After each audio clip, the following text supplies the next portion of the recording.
here we are with this gym. Of course, it's got the normal broken door handle bullshit.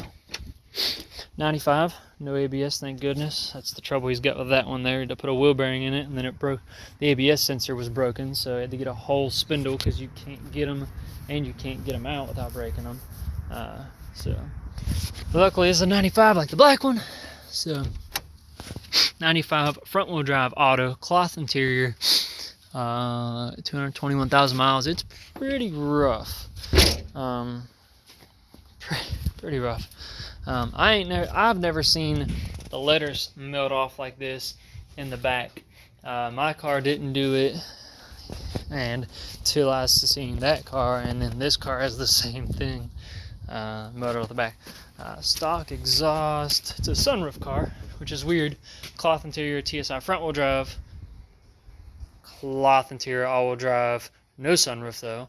Then TSI with the vinyl and a sunroof, all-wheel drive. Their options were kind of weird in my opinion. So we are looking at complete stock motor. Right now it's got a weird noise. I'll start it up and you can hear it. It's got a really bad vibration. No, of course it would.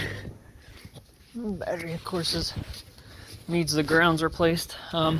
He has the guy I bought it from's got a fan rigged up, and then he's like, oh, you just plug this wire in here like so and your fan will kick on. So, and he's got all this stuff like booger welded and all sorts of crazy stuff.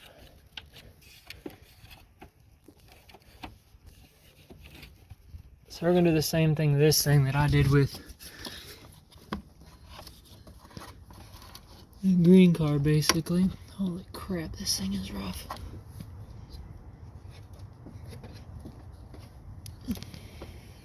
Goodness gracious, I can't. Put this down for a second.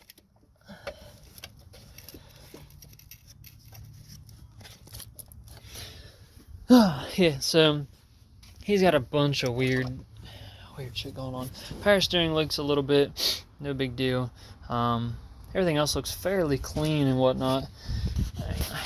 I believe it's been hit in the front. It's got a little crack on the bumper, fog light popped out. You can see a crease right there. This, and then the radiator's got a gouge in it. And it's got a different hood, which is telltale. Then on the side of it, it creased it all the way back, and it made it all the way back here. But I got in there and was trying to push it out somewhat, just because it was bad, and I can't quite get to this yet. I lost a pry bar down in here trying to get it, so I'll have to get that back out later. Let's see if she'll reach in here and see if she'll fire up now. Oh, no. We're close. I'll try again.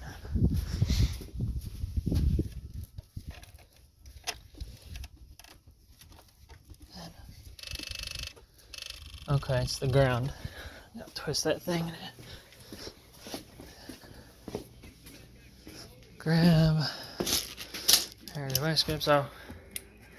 Took an old bent 4G63 valve. Oh, finger. 4G63 valve and a pair of scissors that were tore up like those ones. My dog had chewed them off the end, so that's how I make my own handles. They made a little stop right there just to keep from going too far. But yeah, it took a wrench and a 4G63 valve.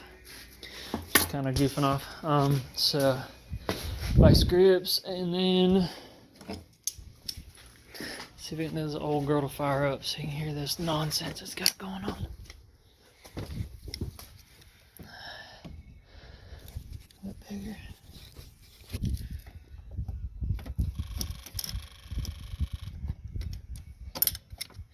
Get this crap right. Not quite. Let me set this right, y'all, if I can.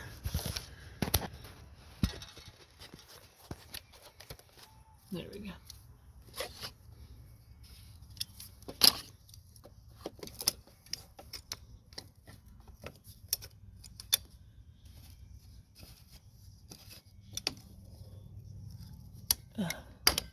Nope, almost. Almost again. Oh, well. Lights on, got lights on. So the other issue was, he said someone come and test drive it, took it down the road, come back and said overdrive was gone. So I got in it and was like, oh, well, you know, no big deal. End clutches, I already put them in my other training. Never had an issue after that. So I knew what it was. Someone beating on the car in overdrive. You should never, in a DSM, in my opinion, use fourth or overdrive, whatever you want to consider it, for anything but cruising. It should be, if you need to pass, you downshift to third. If you need to do anything, downshift to third. The abuse on those overdrive clutches are not meant to take it at all. So, but I drove it home at 55 miles an hour, and that's where I noticed that vibration was really weird. 55 miles an hour the whole way home. Get close, and I was like, oh, you know, I'll just bump the button in and see what it does. I didn't think to do it the whole way driving. I click it one time, overdrive go off, and it shifts hard. It bucked and went into fourth. So fourth gear, or overdrive, we consider it, is working. So we'll see how long it works. So right off the bat, you can hear, besides the bell squeak,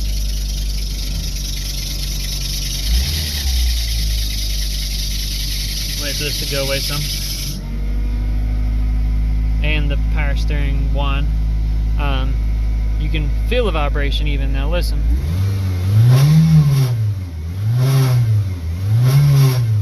You can hear that like a vibration, almost a buzzing noise. You can feel it in the car, which is what's crazy. So we're gonna work on diagnosing that and see if we can figure out what that actually is, and we're gonna put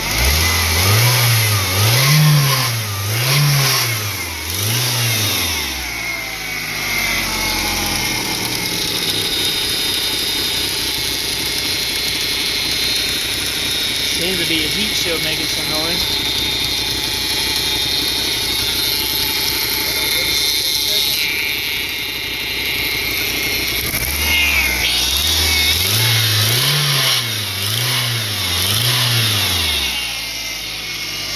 Brake's pretty rough. I wonder if the balance shaft belts are broke or something. It's really hard to tell, and it's really weird the way it does it. I've never seen one really do it like that, where, like, I mean, it feels like something inside, so I'm wondering if the balance shaft is broken somehow, the belt. But I'm gonna start taking it apart and see what we can find out from here. I'm gonna start with the small stuff. I've got an intake laying around. Intake, front mount, the side mount intercooler is destroyed. Like, that motherfucker is twisted in half. Pretty good.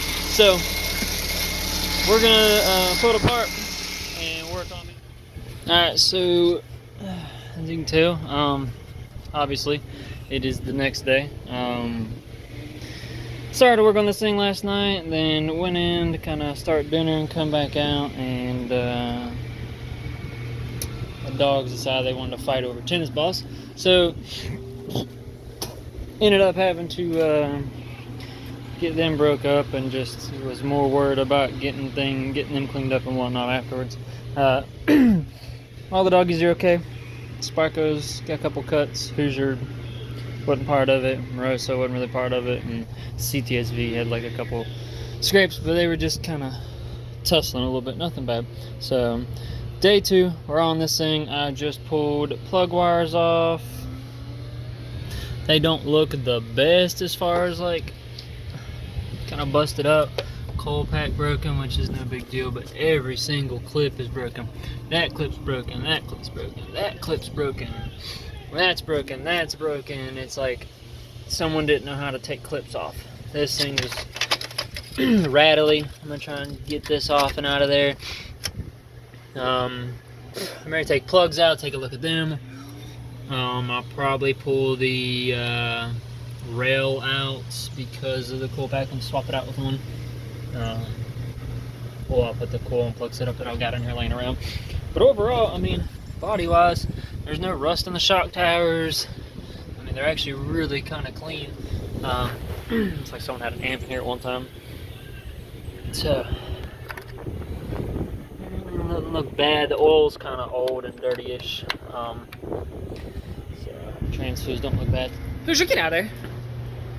So I cleaned up the garage a little bit, and I got all the parts out for this car that I might use. I got a 20G here, and it's not like the normal 20G, but it does measure specs to a 20G, and the numbers do match. So even though it's not the big giant housing style, but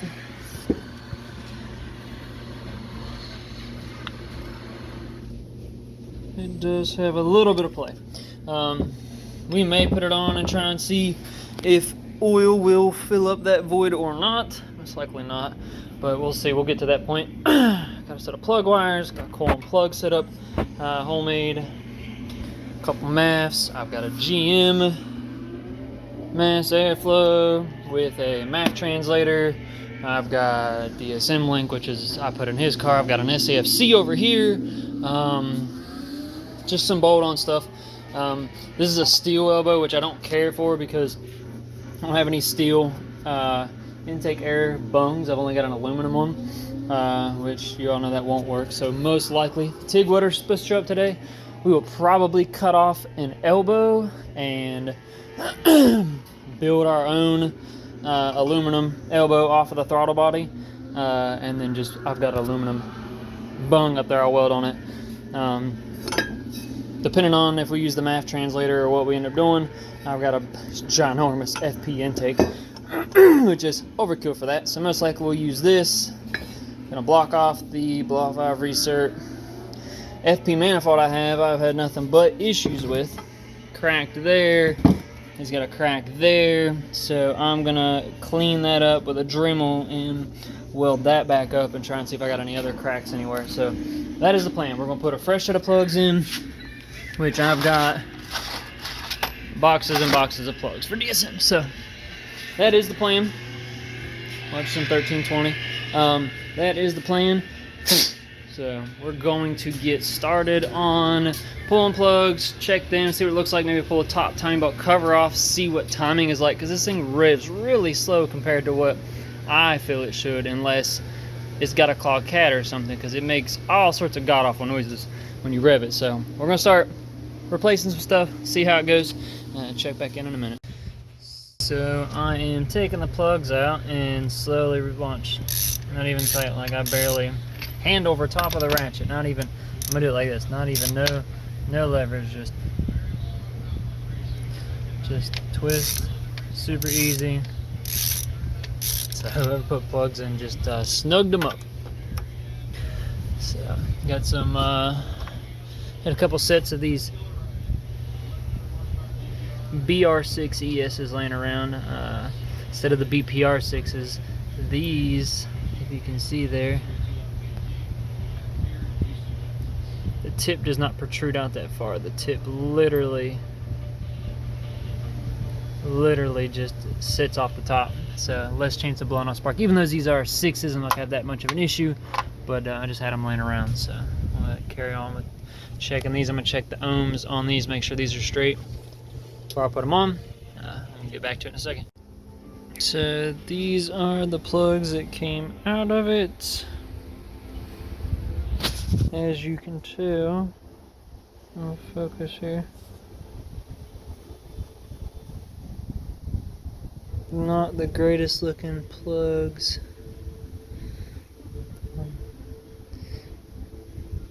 Not the worst, but not the greatest, so just start. Alright, so I pulled a cover off, and the belt was like super loose, a lot of slack in it. It was really weird. So I turned the motor over. Usually you kind of turn it over and you can turn it over. This one kept wanting to just spin and just spin, like it spun really easily. It was kind of weird. But so the plan is now, of course that's busted. Plan is now is to take my 2G timing setup that J Racing makes, and put it in here and take some of the slack off this tensioner, along with trying to double check the timing and put it in myself. That way I know it's correct and I know it's done right and there's no BS. Basically what you do is, you probably can't see down in there too well, but all the way down in there. So zoom in some. So down in there in the side of the mount that comes off the actual block, not the engine mount up here, but the part that the mount bolts to, it's this screws into it. When it screws into it, there's a spot on the back side, the little flap on the top of the hydraulic tensioner that sits down there. There's a little tab that sits on top of the actual rod for the hydraulic tensioner. It pushes and compresses the rod slowly, so you can take the pressure off of that.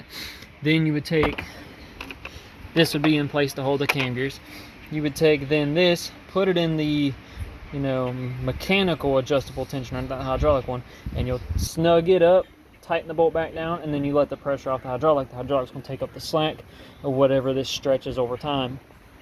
So I'm gonna go through and I'm gonna set it to, you know, where I'm comfortable and I know it's correct, just to be safe. So we're gonna pull that apart, get that done too. Plus, the way this thing makes noise, I just want to make sure maybe the balance shaft belt hasn't broke or something at one point, and that's that vibrating noise that I'm hearing. So we're gonna go from there. So start pulling the heat shield out. Got stuck with O2 wire, so I'm going to pull the intake out. Of course, it's coming out anyways to get to it. And they got this thing on. This thing is filthy. Even the mass airflow itself is disgustingly dirty. Let's see if I can get the rig to see it. How nasty that is. I'm sure that is not reading correctly anywhere close.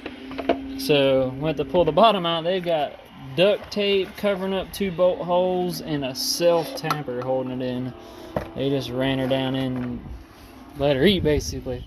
I mean, I'm all about giving her the beans and some sauce, but damn, that's how they broke the stock bolt off. That's why they did it.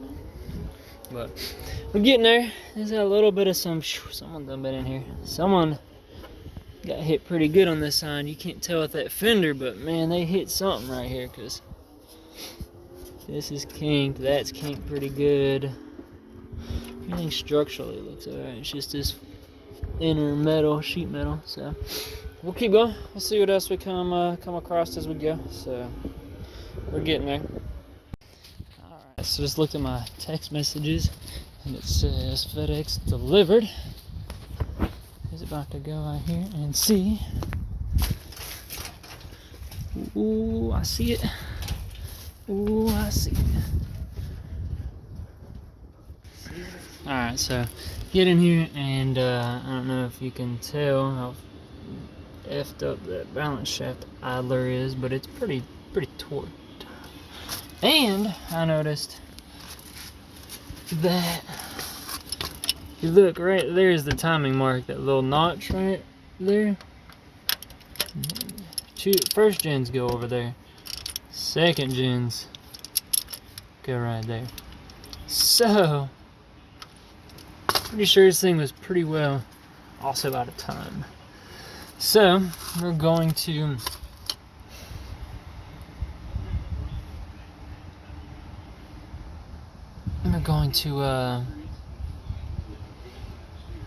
go ahead and fix that balance shaft tensioner and go from there. So back here shortly, give you some updates, and then we will unbox the little surprise that showed up at the door. So after further inspection, I don't know, here, where to find the back. This was so hot it was stuck to the motor. That is the back part of this, for the seal for it, mind you. Then it should spin in your hand pretty freely. It doesn't spin no more, so that thing's junk. Alright, let's go dig through my parts bin of DSM parts and see if we can find us a balancer shaft idler. Alright, so we can go here and see what we can come up with. Golly, it's bright as hell. Then my parts. Oh, an alignment machine I got. I think this is the 4G64 bottom end. Yeah, 4G64. I believe this is ready to roll, already set up to put a 4G63 head on it to build like a little mini stroker out of it. All-wheel drive rear subframe, some bumpers, a bunch of exhaust shit, taillights, truck intakes, drive shaft for a 2G all-wheel drive, more intakes, some exhaust stuff, turbo shit I made. Move his headlights so the girlfriend doesn't kill me. Break her nice taillights. See if we've got one that's worth a damn. I don't want to pull all of everything out of that one. Let's see.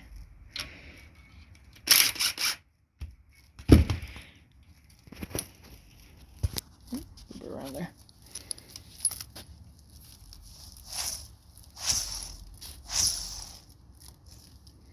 Well, not the greatest, but if I can't dig anything out of those boxes back there that looks any better, this is probably going to be our option for now.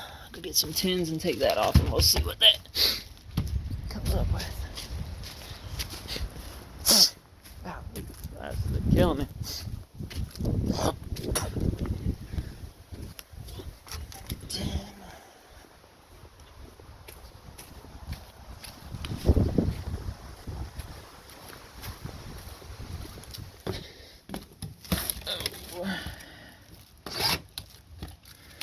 All right.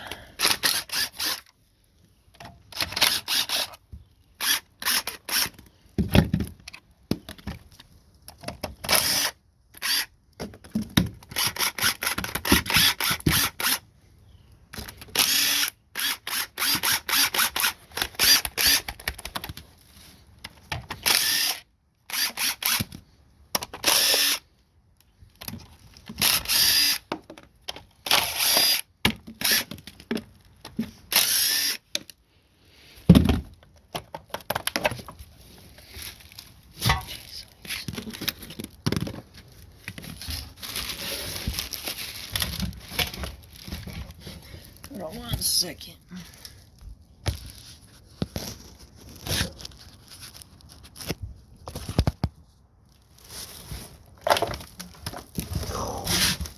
And I feel like that one is worse.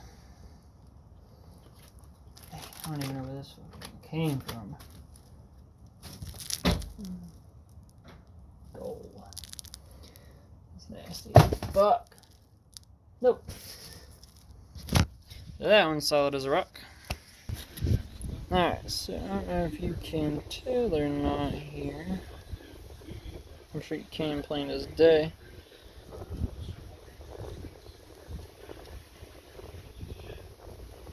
If I can get to focus here.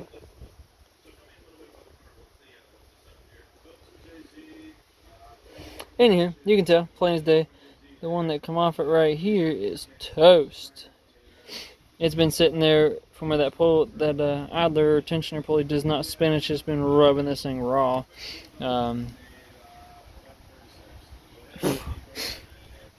Yes, rubbing the shit out of it. like your ass cheeks on a really sweaty, shitty day with some swamp ass. So we're gonna fix that. We're just gonna put the other one off of the motor that was going in the black car, which is needs a timing belt, waiting on that anyway, so we're going to borrow that idler / tensioner for the balance shaft belt and this one and clean all this nasty ass gunk from eating that belt out of here real quick. So right back, do some cleaning on that. Alright, first fire up, timing redone, idler for the balance shaft replaced, balance shaft belt replaced. I believe it's timed correctly now. And change plugs.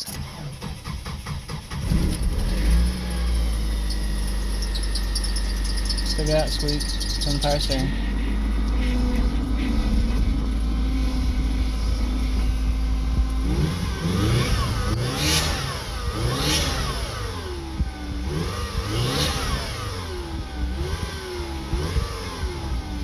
It's a little bit of a whine.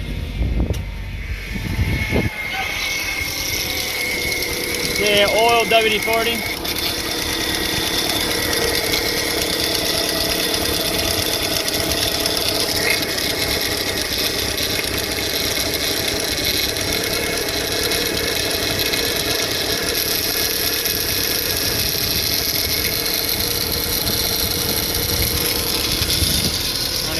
coil's 100% a good coil. I just tried it to try something different. Back the power steering to this old girl. Figure out where I put the power steering fluid.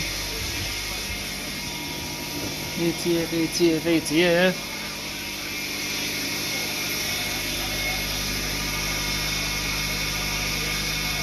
Those things take ATF fluid anyways.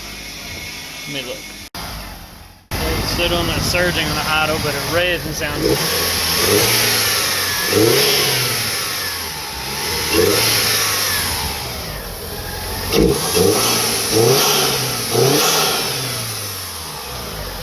10 times better. No more turd revving and vibration and all sorts of other crazy noises. Now need to change the throttle body, idle air, fast idle valve, all that other bullshit, and get that idle surge out of there. But 10 times better. No power steering squeal now that has the correct fluid in it.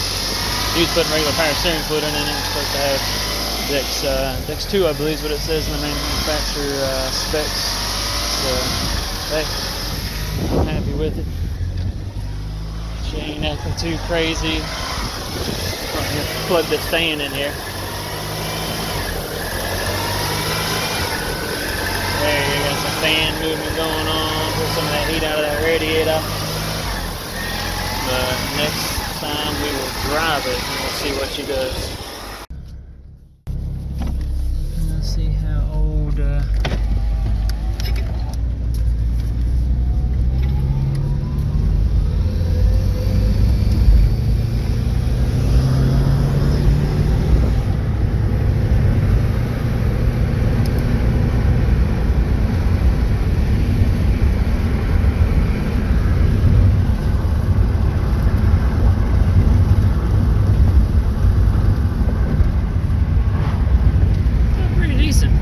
Not too bad.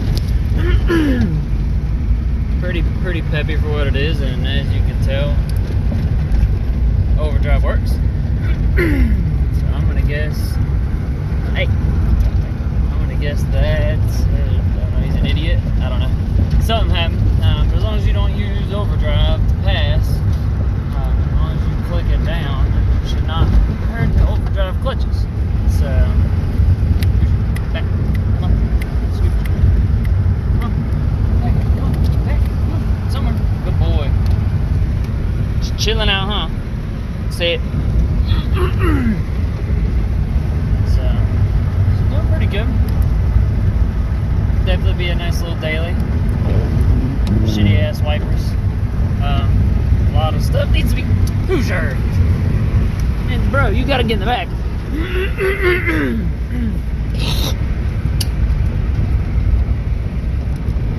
You scared of the window? Come on. Here, come on. Come on. Over there. Boy, come on. Come on. Hoosier, come on, Bubba. Why don't you want to get over there, huh? Lay down there.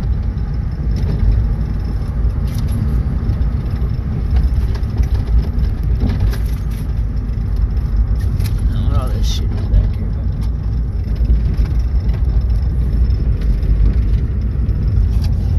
Turn around. Of course, I didn't plug the fan in. Downshift on her in there. Pull right here for a second and hook up this fan. The old makeshift bullshit he got going on. Alright, come on, over. Scooch over. Chill, chill. Chill out.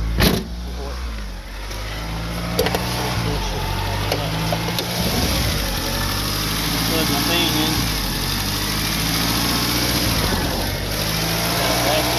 Tail right there. Tried to rip tire and all sorts of nonsense.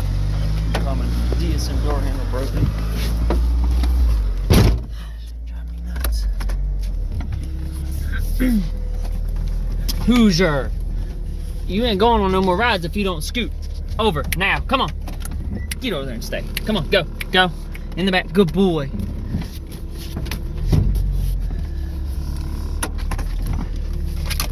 Chill out, good boy. Chill out, good boy. Chill out. Let them get a little bit ahead. Alright? Good boy. You ready? Let's see what should do. Manually shift it ourselves.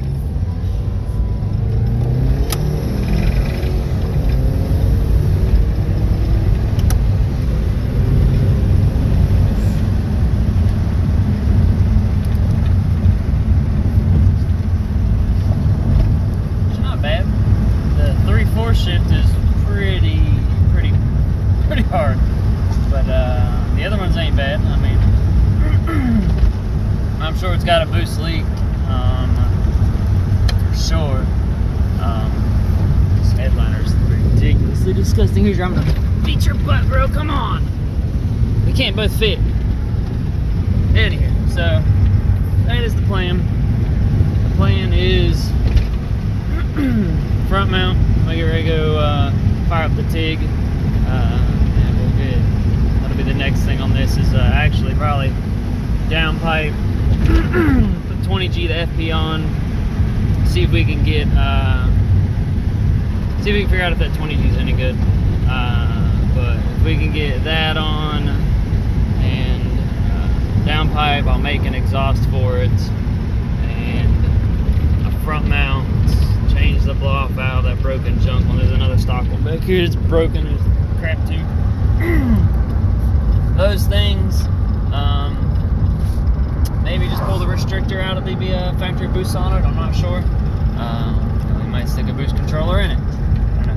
But this thing will probably end up with DSM link on it just to drive around, since the black car is still down. So until that point, I mean, this thing, it's decent. It does pretty good in my opinion. Maybe a small little weird.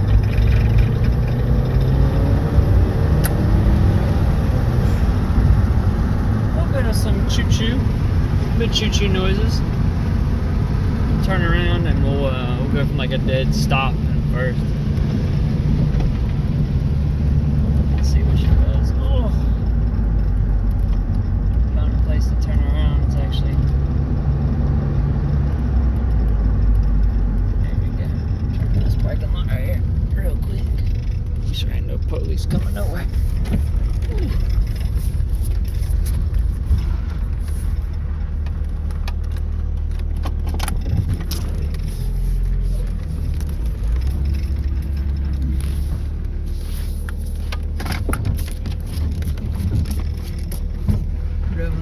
Is a pain.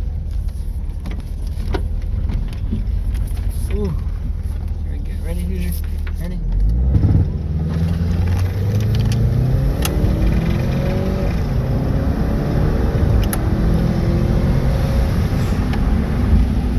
Not rip too bad. And people say autos are fucking slow and no fun. This thing with a little bit of line pressure to it. Some of these other fucking engine mounts that are fucking bad.